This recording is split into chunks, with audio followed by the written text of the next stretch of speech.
বন্ধুরা একটা ভিডিও সম্পূর্ণ ভিডিওটা দেখবেন, বোঝার মতো একটা ভিডিও। ফলোয়ারও বাড়ে না, ভিডিও ভাইরাল হয় না। কোন জায়গাতে আগুন টাগুন লাগলে, দুর্ঘটনা ঘটলে তো একটা ভিডিও ভাইরাল হয়ে যেত গা। লাইভ টাইপ করে মানে ফলোয়ার করে আসতাম। ভাই ভাই রাস্তার মধ্যে বিরাট বড় দুর্ঘটনা করছে, এক মানুষ মরে গেল, তাড়াতাড়ি আইন। কস কি এটাই সুযোগ, ঈদ লেগে গেছে গা, পেজের মধ্যে মানে ফলোয়ার হইব। ভিডিওটা আসলে বোঝার মতো ভিডিও, এখন এমনই হয়, দেখবেন সবাই। দর্শক দেখুন, ভয়ঙ্কর দুর্ঘটনা, অ্যাক্সিডেন্ট হয়েছে। দেখুন, বেশি বেশি লাইভটা শেয়ার করবেন, কমেন্ট করবেন, তাইলে এরা ভালো হয়ে যাবে গা। যত বেশি ফলো দিবেন, শেয়ার করবেন, লাইভটা সবাই দেখুন, সবাই যুক্ত হন।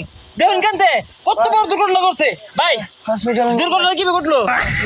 আরে ভাই হসপিটাল পরে দুর্ঘটনা কিভাবে ঘটলো এটা কই? ভাই এটা কি করতে শুন, ওর তো হাসপাতালে নিয়ে লাগবো। আরে হাসপাতালও না, লাইভ করতাছি, লাইভ ভাইরাল হয়ে গেছে গা, বহুত লোকে দেখতাছে। আমার আইডি তখন না রিচ হয়ে গেছে গা। তোমরা থাও, সমস্যা নাই।